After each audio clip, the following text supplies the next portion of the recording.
Hi everyone. आज हम देखेंगे फाइनेंशियल स्टेटमेंट्स में क्या क्या इंक्लूड होता है as per section 2 clause 40 of companies act 2013। So before memorising these things, let us understand with the help of concept, जिससे आपको कभी भी याद नहीं करना पड़ेगा, ना ही आप कभी कंफ्यूज होंगे। हम लोग वापस जाते हैं अपनी क्लास 11th में, हमने जब अकाउंटेंसी जस्ट स्टार्ट करी थी। तो ये आप हैं सीए सर, ये एक मिस्टर है ए हैं जो अकाउंटेंट है रिलायंस इंडस्ट्रीज लिमिटेड में। अब आपको पता है कि रिलायंस इंडस्ट्रीज लिमिटेड में बहुत सारे लोगों ने पैसा लगाया, जिसे हम शेयर होल्डर्स बोलते हैं। सबने कुछ ना कुछ अमाउंट लगाया है और ये वहाँ के अकाउंटेंट हैं। इनको ये पता पड़ा कि रिलायंस इंडस्ट्री को ऑब्लिगेशंस है कि वो अपने फाइनेंशियल स्टेटमेंट्स अपने शेयर होल्डर को बताए, ताकि शेयर होल्डर्स को ये पता पड़े कि हमारी कंपनी क्या काम कर रही है, कितना प्रॉफिट हो रहा है, जो शेयर होल्डर्स का पैसा है वो कैसे इन्वेस्ट कर रही है कंपनी। तो मिस्टर ए आपके पास आते हैं कि सीए सर मेरे को आप बताइए कि मैं अपनी कंपनी का जो फाइनेंशियल स्टेटमेंट है उसमें मैं क्या क्या इंक्लूड करूं अपने शेयर होल्डर को बताने के लिए। तो आप उनसे पूछते हैं आपने अभी तक क्या बनाया है। वो कहते हैं मैंने जनरल एंट्रीज बनाई है, क्या मैं ये अपने शेयर होल्डर्स को बता दूं? तो आप कहेंगे अरे नहीं नहीं, ये तो कितनी सारी जनरल एंट्रीज होंगी, इससे कोई एक्यूरेट डेटा या कुछ इंटरप्रेट ही नहीं कर सकता है कोई भी नॉर्मल शेयर होल्डर, तो आप जनरल एंट्रीज नहीं बताएंगे। फिर कुछ दिन बाद मिस्टर ए आपके पास फिर से आते हैं कि सर आपने मेरे को जनरल एंट्रीज बताने मना करा था, अब मैंने लेजर बना लिया है, क्या मैं लेजर अपने शेयर होल्डर्स को रिपोर्ट कर दूं? तो आप सेम रीजन देके लेजर भी मना करेंगे। फिर कुछ दिन बाद वो आएंगे कि सर मैंने ट्रेडिंग अकाउंट भी बना लिया है, अब तो मैं ये बता दूं ये थोड़ा कंसाइज है। तो आप बोलेंगे नहीं, ये भी अभी आपका बिजनेस का ट्रू पिक्चर डिपिक्ट नहीं करता है कि आपको कितना प्रॉफिट हुआ है, कितना लॉस हुआ है, आपके एसेट्स कितने हैं, इन्वेस्टमेंट कितने हैं। तो ये फिर वापस चले जाएंगे। ये फिर कुछ टाइम बाद आएंगे कि सर मैंने अब profit and loss and balance sheet बनाया है, क्या मैं अपने शेयर होल्डर्स को बता दूं? आप बोलेंगे हाँ, क्योंकि ये बहुत फाइन डेटा है। प्रॉफिट एंड लॉस से आपको पता पड़ेगा कि कंपनी का प्रॉफिट कितना है, या वो उसके एक्सपेंसेस मेजर कहाँ पर हैं। एंड बैलेंस शीट से आपको पता पड़ेगा कि कंपनी ने एसेट कितनी होल्ड करी हुई है, उसका शेयर होल्डिंग कितनी है, एंड उसमें इन्वेस्टमेंट्स कितना है। तो आप उनको बोलेंगे ठीक है, profit and loss and balance sheet अपने शेयर होल्डर को रिपोर्ट कर दीजिए। तो सबसे पहले फाइनेंशियल स्टेटमेंट्स की रिपोर्टिंग में हम अपने शेयर होल्डर्स को क्या क्या बताते हैं? बैलेंस शीट बताते हैं कंपनी की, कंपनी का प्रॉफिट एंड लॉस बताते हैं, या फिर इनकम एंड एक्सपेंडिचर अकाउंट बताते हैं। अब profit and loss and income and expenditure account में क्या अंतर है? जैसे नाम से ही समझ आ रहा है, प्रॉफिट एंड लॉस उस कंपनी का बनता है जिस कंपनी का प्योर मोटिव प्रॉफिट कमाना है, जो बनी ही इसीलिए है ताकि वो पैसा कमाए। वहीं दूसरी कंपनी जैसे कोई एनजीओ है, उनका मेन मोटिव पैसा कमाना नहीं, उनका मेन मोटिव वेलफेयर करना है, तो वो प्रॉफिट एंड लॉस अकाउंट नहीं बनाएंगे, वो लोग बनाएंगे इनकम एंड एक्सपेंडिचर अकाउंट। तो ये इन दोनों में डिफरेंस हो जाता है। हमने ये दो चीजें शेयर होल्डर को रिपोर्ट कर दी, लेकिन कोई एक शेयर होल्डर आया कि मेरे को नहीं पता चल रहा सर कि अगर किसी कंपनी के पास 1 लाख रुपए कैश आया है तो उसने उस कैश को कैसे यूटिलाइज करा है, उससे उसने कितना इंटरेस्ट पे करा है, कितना ऑपरेटिंग एक्सपेंस में लगाया है। तो आपने बोला ये बात भी सही है, तो इसके लिए कंपनीज को कैश फ्लो स्टेटमेंट भी प्रेजेंट करना चाहिए, जिससे शेयर होल्डर को एक ट्रू पिक्चर मिलेगी कि कैश कहाँ कहाँ रूट हो रहा है। उसके बाद आता है statement of change in equity. ये क्यों प्रेजेंट करते हैं? अपन लोग रिलायंस इंडस्ट्रीज का ही केस लेते हैं।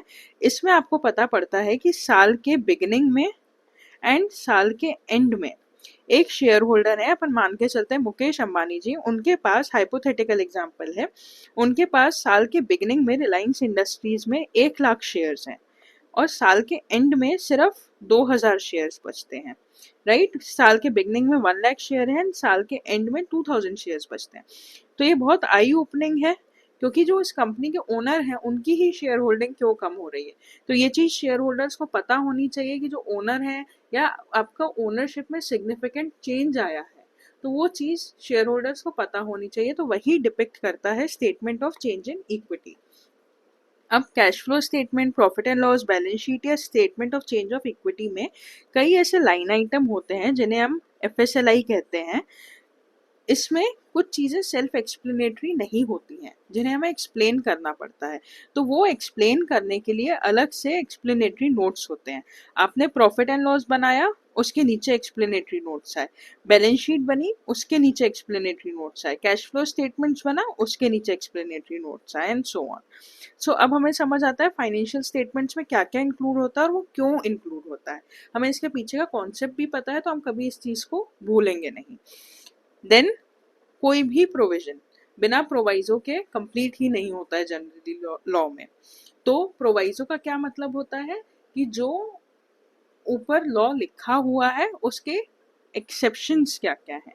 तो इस वाले केस में क्या एक्सेप्शन है कि अपन कॉमन सेंस से सोचें तो ज़्यादा करके एक्सेप्शन क्या होगा कि हमने कुछ छोटी कंपनीज को एग्जाम कर दिया होगा कि चलिए आप इतना सारा डिस्क्लोज मत करिए, आप इसमें से कुछ चीज़ डिस्क्लोज कर दीजिए।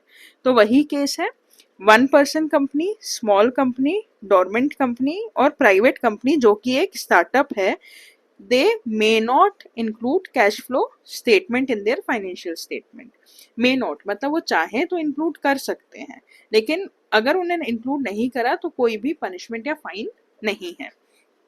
अब आप पूछेंगे कि स्टार्टअप क्या है। आजकल इंडिया में स्टार्टअप का वैसे ही बहुत कल्चर है, कोई भी कंपनी बना लेगा XYZ पर्सन और वो बोल देगा मेरा ये स्टार्टअप है तो चल जाएगा क्या? क्योंकि गवर्नमेंट बहुत सारे इंसेंटिव्स दे रही है स्टार्टअप में। तो कुछ एक प्रॉपर डेफिनेशन होगी, एक प्रॉपर रजिस्ट्रेशन होगा जिसके थ्रू सर्टिफाई होगा कि हाँ ये स्टार्टअप है। तो उसका हम थोड़ा सा क्लासिफिकेशन देख लेते हैं कि वो स्टार्टअप कब माना जाएगा। तो एक स्टार्टअप तब होता है जब वो एक प्राइवेट कंपनी है जो कि कंपनीज एक्ट 1956 या 2013 में इनकॉर्पोरेट हुई है। ये 2013 एक्ट आने के पहले 1956 वाला एक्ट था, मतलब कंपनीज एक्ट के अंदर इनकॉर्पोरेट हुई है। And it is recognise that startup, किसी ने उसको रिकॉग्नाइज करा है कि वो स्टार्टअप है, इनके पास एक सर्टिफिकेट है कि हाँ हमें किसी ने बोला हुआ है कि हम स्टार्टअप है। तो वो किसी ने कौन बोलेगा? गवर्नमेंट बोलेगी। गवर्नमेंट का जो डिपार्टमेंट है जो सर्टिफाई करता है कि हाँ ये कंपनी स्टार्टअप है, उस डिपार्टमेंट का नाम है department of industrial policy and promotion. ये इस मिनिस्ट्री के अंडर काम करता है जिस मिनिस्ट्री का नाम है ministry of commerce and industry. Last में हम देखते हैं प्राइवेट कंपनी को ये एक्सेप्शन कि आप कैश फ्लो स्टेटमेंट्स नहीं बनाइए तभी है अगर उनने कोई भी डिफॉल्ट नहीं करा है फाइनेंशियल स्टेटमेंट्स या एनुअल रिटर्न्स फाइल करने में। एक बार हम रिवाइज कर लेते हैं financial statements as per section 240 में क्या क्या इंक्लूड होगा। सबसे पहले balance sheet, then profit and loss, फिर cash flow statements, then statement of change of equity and then explanatory note. उसके बाद इसका एक प्रोवाइजो है जो कहता है 1 person company, small company, dormant company, private company जो कि एक स्टार्टअप है, they may not include cash flow statement. अब स्टार्टअप की डेफिनेशन क्या है? स्टार्टअप वो प्राइवेट कंपनी है जो कंपनीज एक्ट 1956 इससे पहले जो था ये 2013 में बनी है और उसके पास एक सर्टिफिकेट है जो कि कहता है कि हाँ वो स्टार्टअप है, जो गवर्नमेंट के इस डिपार्टमेंट में दिया है जो इस मिनिस्ट्री के अंदर काम करता है। और प्राइवेट कंपनी को ये एग्जेम्पशन कि आप कैश फ्लो नहीं बनाइए तभी मिलेगा अगर उसने अपने फाइनेंशियल स्टेटमेंट्स या एनुअल रिटर्न फाइल करते में कोई भी डिफॉल्ट नहीं करा है। आई होप ये कॉन्सेप्ट आपको समझ आया है। If you like the video, please hit a subscribe button. Thank you.